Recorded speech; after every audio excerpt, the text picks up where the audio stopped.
something that was voluntary, that was voulu, rather than as I will maintain, shall maintain, and have maintained all along, something inescapable, unpostponable, ineluctable. It's also, if you care to notice, and some of you will, the exact same logic that was also employed by President Bush and General Scowcroft and many others to justify their policy of staying out of Bosnia-Herzegovina, staying out of Kosovo, and in general of deciding to let the Balkans run, as they did, rather than to intervene. So it's an argument with a long history that's not as glorious as its apparent prescience, prudence, or common sense may make it sound. That's not to say that I haven't noticed another thing about the present debate, which is a slightly distressing tendency by those who support the intervention of resting their case largely on the underreported good news. Like Mark, I've been in Iraq myself since we last met, and I certainly wouldn't deny, and I'm fond of asserting, that there's a great deal to celebrate in the new Iraq.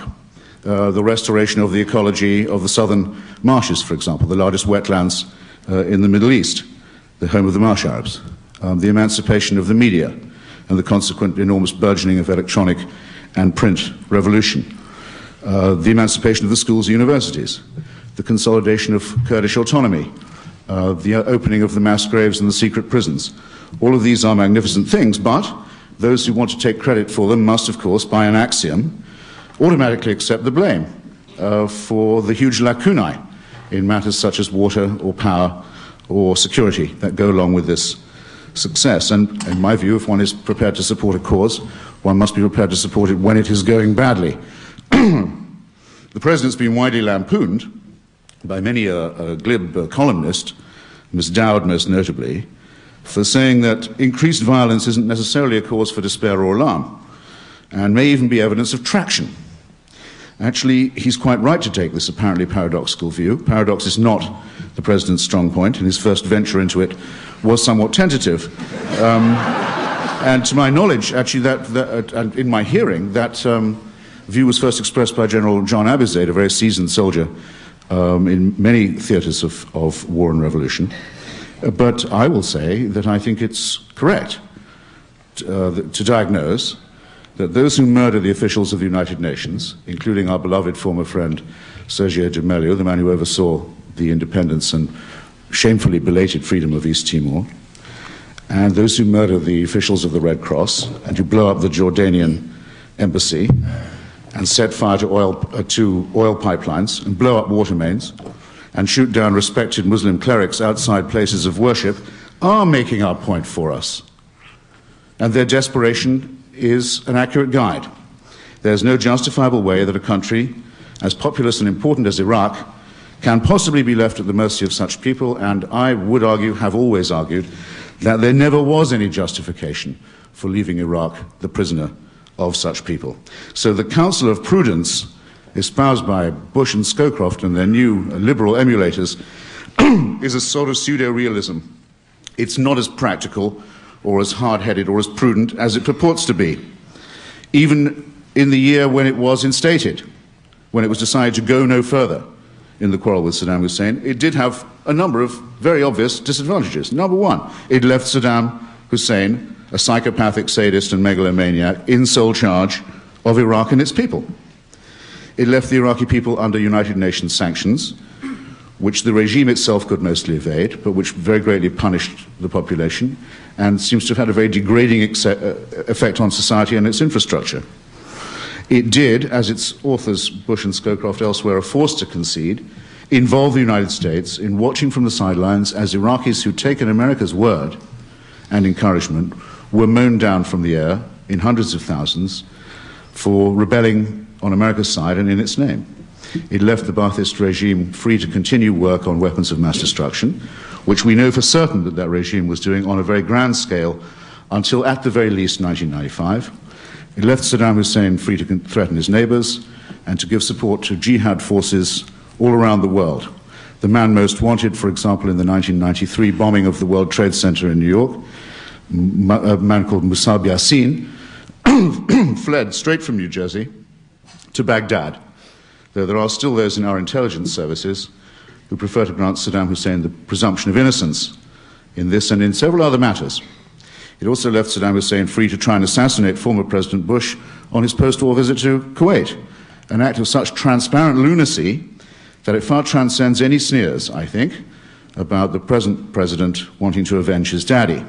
It also demonstrates something else of importance, by the way, Saddam Hussein's urgent personal need for a revenge for his defeat in Kuwait in 1991. And that's a consideration that I believe deserves more attention than it's received. So this already lousy status quo wasn't really a status quo. It was, as you can see easily, very volatile and highly unstable. Saddam Hussein's speeches were becoming ever more demented, ever more extreme, and ever more Islamist in their tone. The flag of Iraq was amended to include a very threatening verse from the Quran. Gigantic mosques were being built in Saddam Hussein's name. He financed openly the suicide murderers in Palestine, whose avowed objective is the establishment of a theocratic dictatorship over all, whether believers or not believers. And even if, as seems remotely possible, it's a contingency that may be taken seriously, Saddam Hussein was, after 95, 98, largely bluffing about WMDs, that conclusion on its own would completely destroy the view maintained by very many liberals that for all his many crimes, Saddam at least understood the basic logic of deterrence and self-preservation. The saying was, if you remember, that he was in his box. Not a bit of it. Not only was he able to defy the UN, but with French and Russian collusion, he was increasingly able to circumvent the sanctions. The box was falling apart. Its supposed loony captive was becoming ever more toxic and uncontainable, and as he became older and crazier, there emerged the real prospect, the very clear prospect, of a succession passing to either Uday or to Qusay Hussein, or perhaps, if we were really lucky and the Iraqi people were well behaved enough, to both of them. Who wants to review the prospect of an Uday Qusay Hussein Iraq with equanimity? Who wants to see how that would pan out? 1 minute? Very well. Prepare for a rhetorical acceleration. Look, I'm glad we've got a bit of rebuttal. I'll be, if I haven't got my drift across by now, I won't have done at all. But the question, in other words, becomes this. Should the date or the timing of this unpostponable confrontation have been left to Saddam Hussein to pick?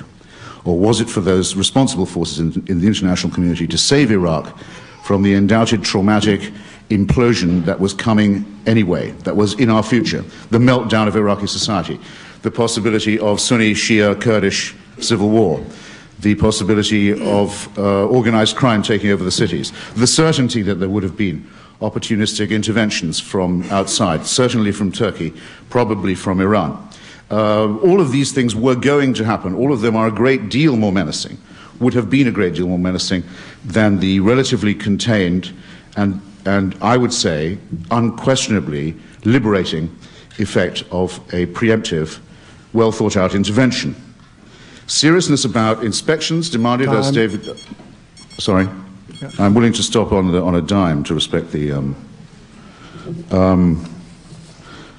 I'll just have to close and say that for these reasons and others which I will share with you, ladies and gentlemen, brothers and sisters, at the appropriate time, I suspect the counsel of prudence that I opened with, regard it as pseudo-realistic, as I regard its authors of being, and suspect even more the tendency of much of today's left to take its refuge in a neutralist and conservative isolationism. Thanks and bye for now.